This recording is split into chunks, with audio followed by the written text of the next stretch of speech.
Exato, então, alarmes, limpar o etc. poeiro, um monte de coisa. Exatamente. Eu estava vendo outro dia, foi na França, né? França, país de primeiro mundo, riquíssimo, não dá nem para comparar com o Brasil. Teve, não sei se você viu, no sul da França teve uma ocorrência, umas chuvas intensas, e teve isso ocorreu também nos Estados Unidos. Nos dois lugares ocorreu a mesma coisa que eu vou falar agora. Eles têm lá uma situação de alarme. Quer dizer, o rio lá, que é o principal rio, atinge um determinado nível, você vê, eles não têm solução do problema. Chegou naquilo, faz o quê? É avisar todo mundo para sair correndo. O alarme falhou e por essa razão pegou uma quantidade imensa de residências, de pessoas, porque eles não sabiam. Sim. O cara fica falando, o alarme vai me avisar. Se tem o alarme e não toca, é pior ainda, né? Exatamente. Você espera o alarme. É isso Você aí. vê a água subindo e espera o alarme. Então, essas coisas a gente vai fazer com muito cuidado, muita cautela. Nos nossos piscinões, o Renato falou aqui, eles vão ter as centrais de controle.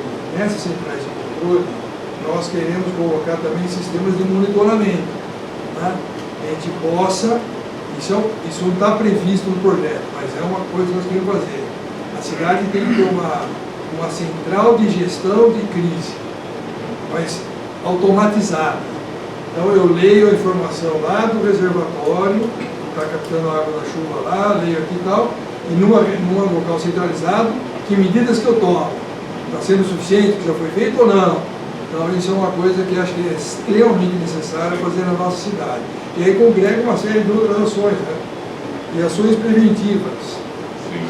A ação preventiva, por exemplo, a gente já faz isso todos os anos. Tem que fazer sempre com muita intensidade, limpeza dos corpos, limpeza das bocas de lobo, tudo isso antes do verão. Né? Para a hora que chegar o verão... Agora está caindo tudo as folhas, fica tudo lá. Pois é, e lixo, tem muito lixo, o pessoal joga na rua, é uma coisa bárbara. Vai fazer o quê? Pois não. Boa tarde a todos, eu sou o Edson, sou lá participo aqui como representante da paróquia São Márcio.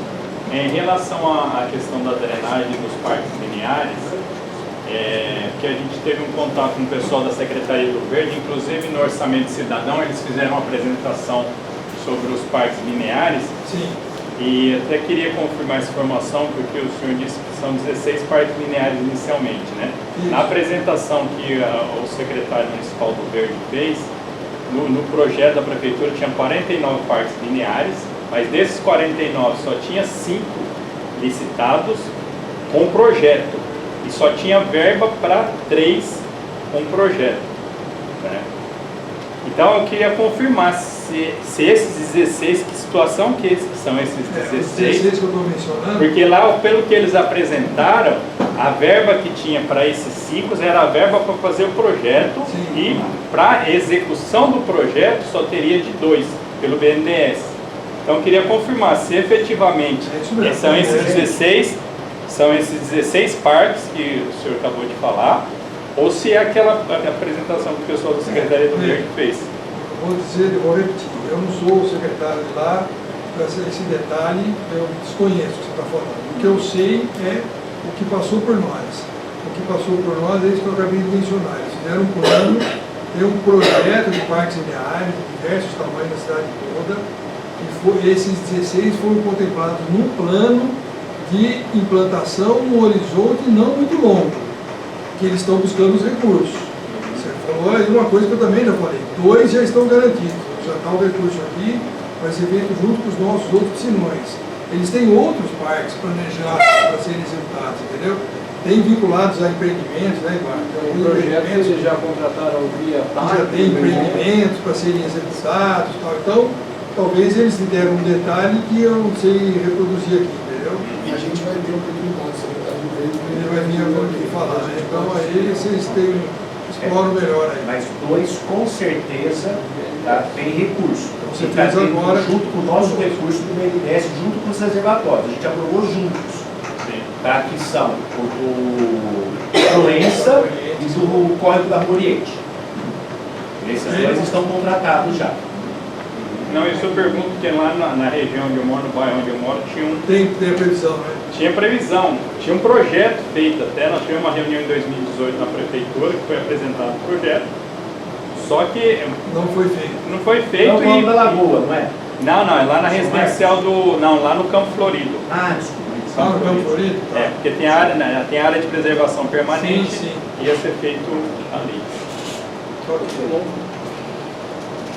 Mais alguma pergunta? Você falou que dá 100 anos, você vai falar Não, tempo de recorrência. Tempo de recorrência, 100 100 anos. Uma chuva que tem a cada 100 anos. Todos são tempo de recorrência. Tempestade.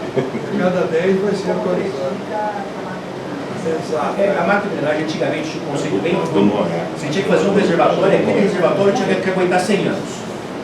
Aí você não faz, porque ele simplesmente é um monstro. Se os nossos já são assustadores, é um monstro. O que agora o Dareu, que a SPA Faz uma arca de Noé, daí. ele aceita que a gente apresente um programa de infraestrutura, de investimentos para atender a chuva de 100 anos. Então, aí eu consigo fazer reservatórios com capacidade menor, mas que atende 90% dos eventos, não 100%. Porque se a gente ficava buscando 100%, a gente não fazia nada. Nada. O Daí percebeu, falou, gente, se eu ficar exigindo isso do povo, não vai sair nenhum. Então, o que a gente faz? A gente aprovou um plano de macrodrenagem para um tempo de recorrência de 100 anos. E os reservatórios com um tempo de recorrência menor, mas que atende 90% das situações. Tá certo, tá ótimo. Ok?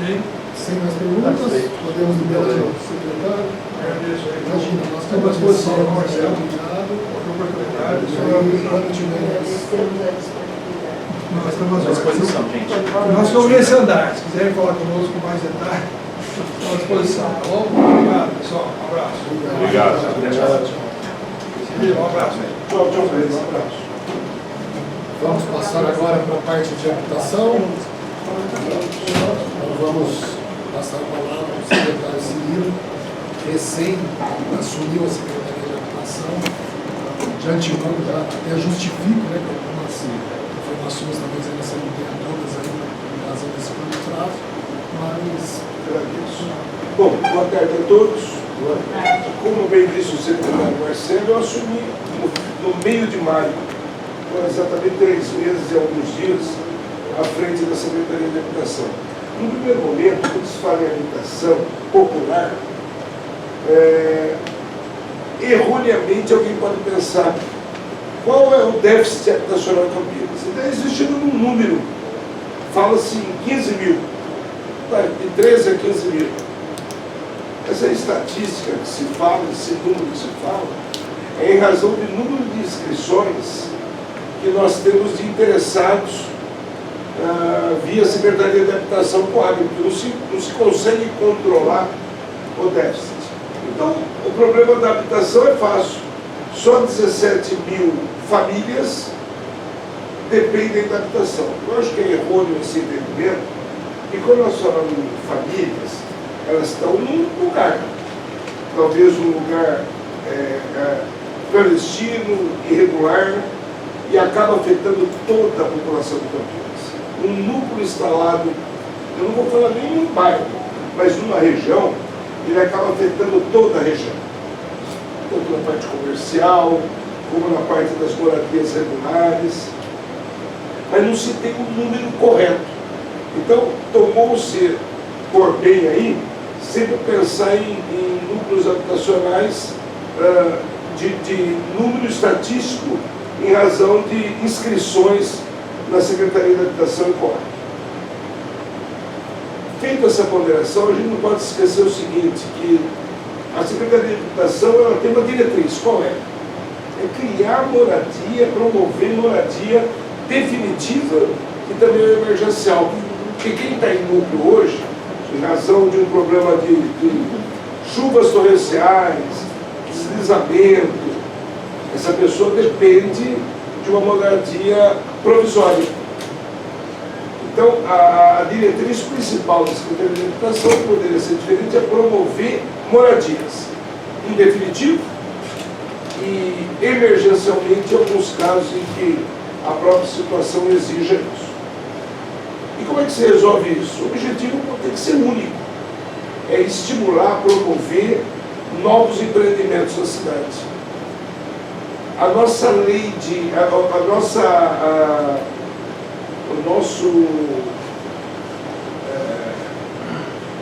2011 nós criamos o plano. O plano de habitação de Campinas é de 2011. É muito antigo, está totalmente defasado, era uma outra cidade, Campinas. Claro que com o plano diretor de 2018, quem elaborou, quem respondia pela pasta da habitação, evidentemente que ele trouxe alguns elementos novos. Mas eu acho que caminha junto com a apresentação do plano diretor em 2028, ter um plano habitacional até 2028, para que tenha uma linguagem harmônica entre o que a habitação necessita e o que a cidade pode esperar no plano diretor. Nós estávamos conversando, viu, o Marcelo e todos os presentes. O plano é antigo. E aí? E aí tem que se convocar servidores para a gente remodelar e atualizar esse plano habitacional. Mas tudo envolve custos. Milhões. Nós já temos uma informação que em Belo Horizonte está se finalizando, pode falar assim, do plano habitacional. E falam em cifras 600 mil a 1 milhão, algo mais palatável numa administração municipal. Nós já temos contato lá da Secretaria de Habitação para que a gente tenha essa empresa, se está fazendo a contento a expectativa do Executivo de Belo Horizonte, para que a gente possa apresentar ao prefeito a possibilidade dessa empresa vir e trazer com dados estatísticos, pesquisa de campo, algumas informações importantes. Só para que vocês tenham uma ideia, do último plano diretor, 2018 até hoje, nós estamos falando que foi feito algo em torno de 15.700 regularizações fundiárias. É um número expressivo. Só para vocês terem uma noção, concomitante às regularizações fundiárias, nós temos que promover novas moradias. Graças ao empenho em conjunto de vários secretários, de várias secretarias, e aí eu quero fazer um destaque ao Marcelo, ao próprio Barreiro, a Sanasa, nós conseguimos, recebi hoje do prefeito, nós conseguimos aí a aprovação de mais 320 unidades que já vão estar prontas para iniciar. Se aquele número for verdadeiro, de 500 mil para 320 unidades, é algo, no primeiro momento, irrisório, mas para as 320 famílias que foram contempladas, é algo significativo. Né? Não adianta querer, onde vai se construir 15 mil casas sem qualquer programação. Então, o Marcelo e todos os presentes. Eu vi com muita atenção, principalmente no capítulo da habitação, o plano diretor. E aí, inclusive quando foi redigido, talvez expressão mal colocada sem o devido cuidado. Por exemplo, nós temos aqui o artigo 68. Eu estou citando o artigo. E uma das sugestões do Marcelo. Nós vamos tentar trabalhar isso para evoluir. Só para que vocês tenham uma noção. É pequeno artigo. A regularização de núcleos habitacionais de interesse social passíveis de consolidação, em especial nas microbacias de alta e média profundidade natural, deverá ser priorizada e observar as disposições dos planos ambientais. Quando se fala isso, nós temos que mostrar realmente que a Secretaria do Clima, que está com esse propósito, inclusive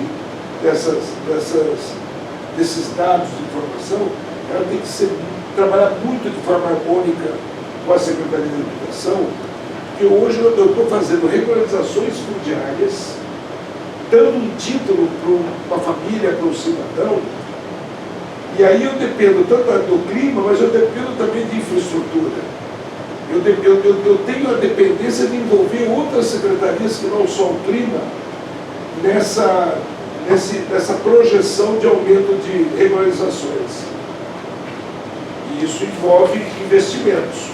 É isso que eu pretendo falar para o prefeito, muito provavelmente até o final desse ano, com alguns dados que podem ser importantes para as futuras administrações. Não se pode pensar em fazer política habitacional, viu, Marcelo? Eu falo de habitação porque é a minha pasta.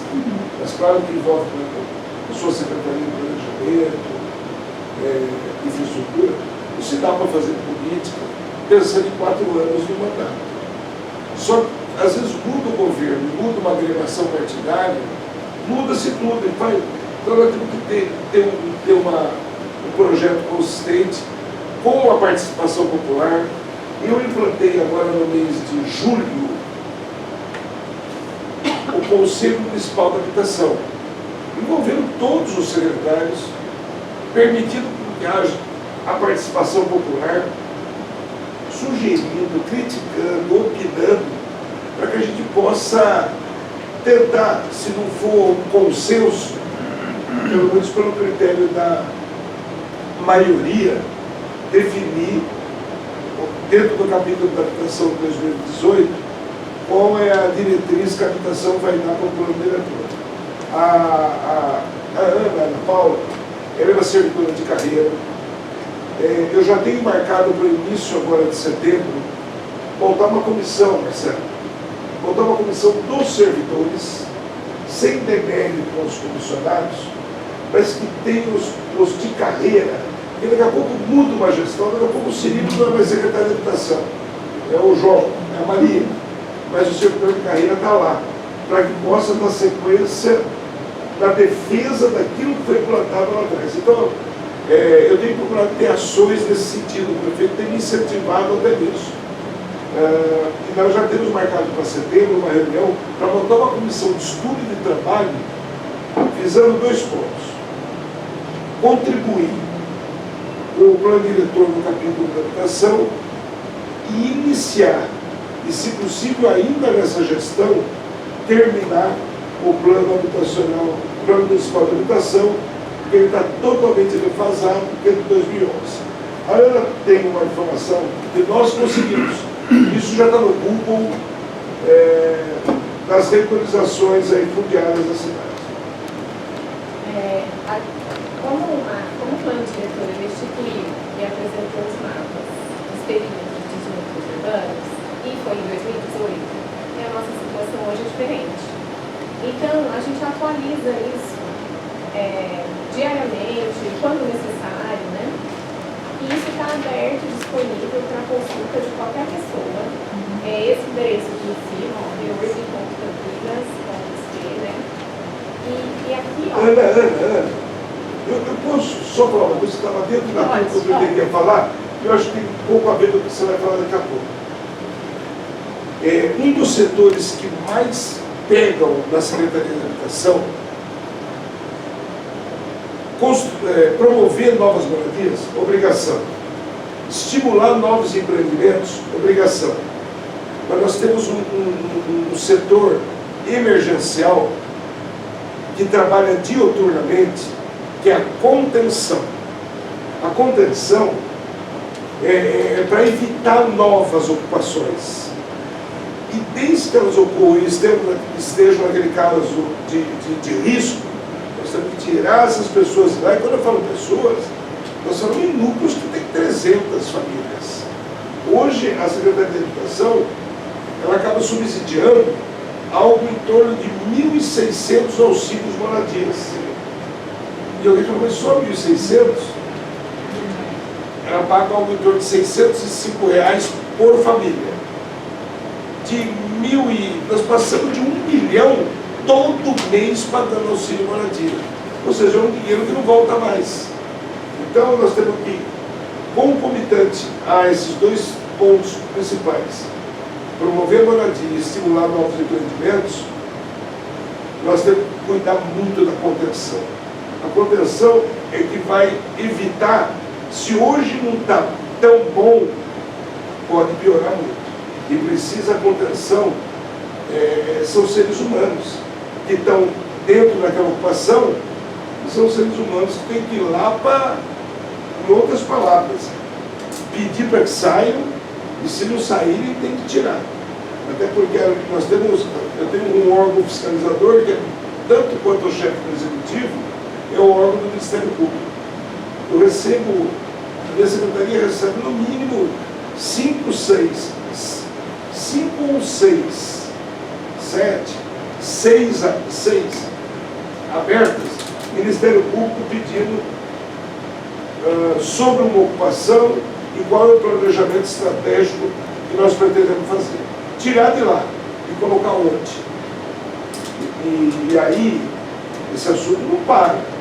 Nós precisamos pegar, dentro desse trabalho que nós vamos começar nessa comissão, ver quais são as áreas públicas que nós temos para a construção de novas moradias.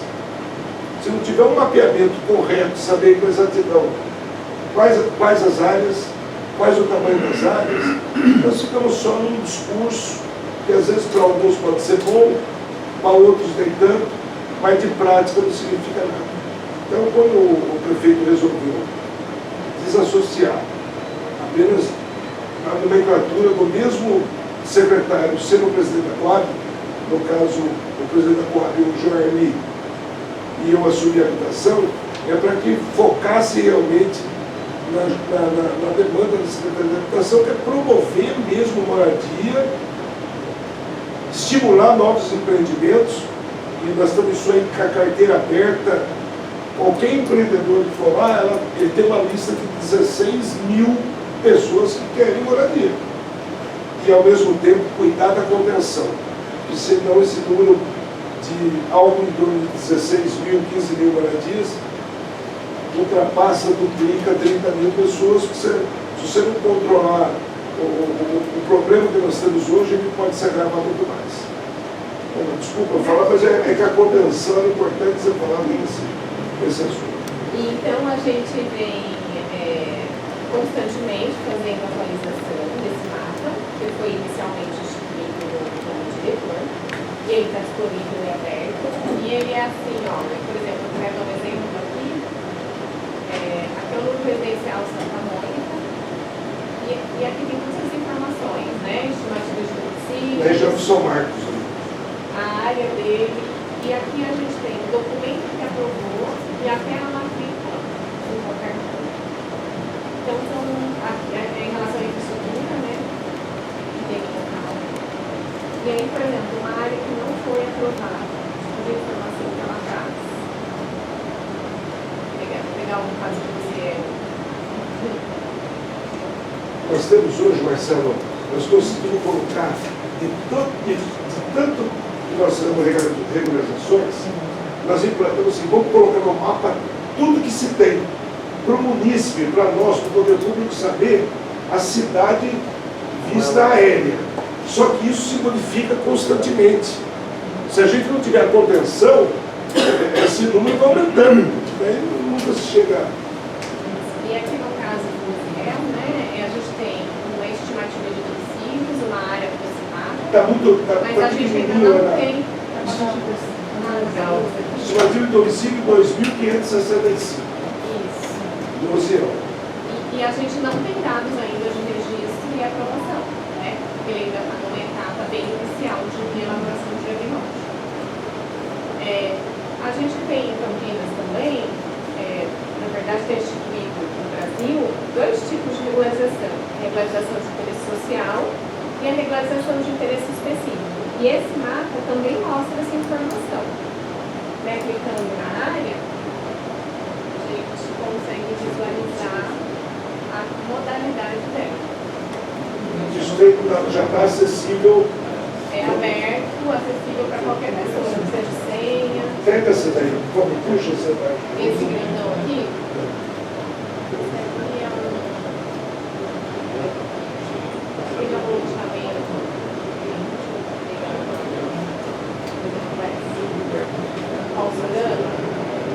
Ele é um S, tá vendo? Aqui, ó.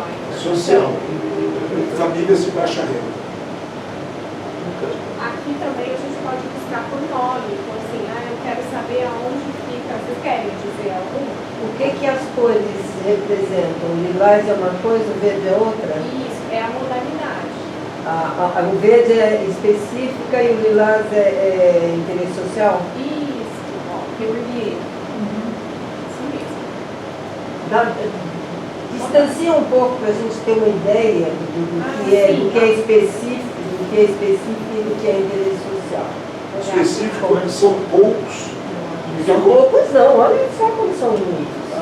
E grandes. Proporcionalmente é muito. Grandes. Estamos falando de pessoas sem implantadas em 2022. número, eles são bem menores, de específico, em relação à justiça social. Mas eles são loteamentos Áreas grandes. muito grandes. Isso.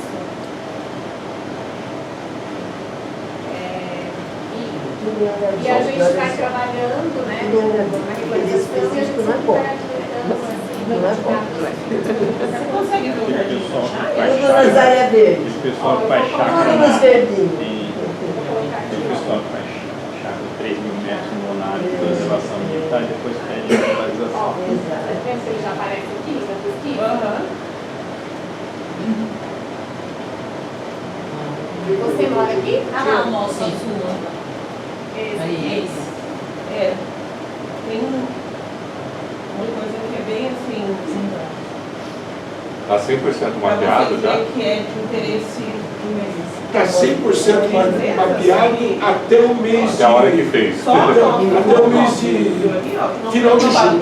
Que legal. Só que estamos tentando dividir isso. Fica sabendo, eu mando a população para lá e coloco lá no mapa para saber que, senão daqui a pouco a gente se perde. Chega muito Você estranho, quase né? que automático. O bairro inteiro ser aprovado, tudo em volta foi aprovado, só Você consegue clicar em cima pra Mas gente ver são o uma texto? série de coisas. Queria, por exemplo, olha, o seu primeiro nome é. Érica. A Érica fez uma colocação oportuna, mas é caso a caso, né? Que o núcleo dela, no Jardim Itatiaia, não está regularizado e todo ao redor está.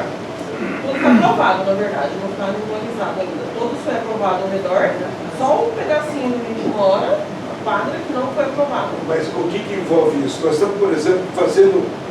O prefeito marcou a data para 21 de setembro e 19 de setembro a entrega do título do Jardim Olinda. Núcleo Jardim Olinda. Nós estamos falando ali próximo ali daquele espaço da Ponte Preta. É um núcleo lá já totalmente consolidado. A coisa de um mês atrás, eu posso garantir que eu que tenho o start para a gente tentar terminar para entregar. Nós estamos falando de aproximadamente 220 matrículas. Em julho, nós tínhamos algo em torno de 170 matrículas. Eu falei, mas e os outros 40, 50? Não entregam o documento. Daí o que eu mando? Eu mando os assistentes sociais irem lá para fazer triagem novamente, procurar a família. Tem pessoas que têm interesse na regularização. Tem pessoas que deixam com o vizinho. Deixa o vizinho fazer tudo e eu vou no vácuo. Então ele é um pouco mais tranquilo, é um pouco mais sossegado. Marcelo, em 20 dias de trabalho de campo dos assistentes sociais, nós conseguimos aumentar de 170 para 220, são mais 50 famílias. Mais 50 pessoas que vão ser no título. E não iriam receber. Mercedes fica criticando, Mercedes que não tem o imóvel regularizado. Não, sim, eu também concordo. A pessoa às vezes critica e não faz a sua parte. Além de fazendo bem a nossa parte, inclusive estamos entrando até com um processo contra a prefeitura, quanto a isso, no Ministério Público, uma defensoria pública, para entender um pouco disso. Mas marca uma hora vocês, ou algum presidente de bairro lá, você querendo? Quando você vai pegar o telefone, vai lá. Às vezes está faltando alguma coisa para fazer. Talvez até falte mão de obra. Você vai estar sabendo o porquê, está tendo um cronograma para ser feito. Vou marcar.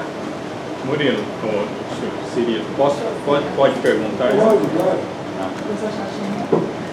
Eu queria fazer algumas observações em relação à questão da habitação em Campinas, que assim, eu acho que eu vejo que é um dos calcanhares de Aquiles, porque sobretudo porque envolve a população mais pobre da cidade, né? Eu desconheço atualmente um programa de moradia popular de Campinas, porque eu tenho visto fomento de empreendimentos, entre aspas, que beneficiaria as famílias mais pobres, que não tem ocorrido na prática, né? Por quê? Porque o valor desses empreendimentos são muito altos, são fora da realidade. Por exemplo, lá na região onde eu moro, tá construindo uma torre duas torres de apartamento, 296 apartamentos, empreendimento cadastrado como de interesse social. Apartamento de 40 metros quadrados sendo vendido a R$230 mil. Qual família pobre, que está nos critérios do Fundap, consegue pagar E como pode ser considerado isso habitação de interesse social? Então, assim, eu vou fazer várias colocações, aí depois o senhor pode ir respondendo todos. Tá? Outra coisa que vocês falaram sobre a questão da regularização fundiária. O problema da regularização fundiária é que, às vezes, ela desconsidera os projetos originais dos loteamentos. Isso eu digo porque lá, onde eu moro, a região norte, nós fizemos o levantamento de todos os loteamentos da região norte desde 1953. Tá? Por exemplo, na região do Parque Cidade, onde tinham 4 áreas institucionais, todas elas foram ocupadas por moradia. E a prefeitura regularizou todo, ou seja, o bairro não tem nenhuma área institucional mais. Então, e outra coisa que a gente percebeu, que eu faço parte lá da intersetorial nascente, lá na região do São Martim, lá, é uma falta de coordenação entre as secretarias de habitação, de urbanismo,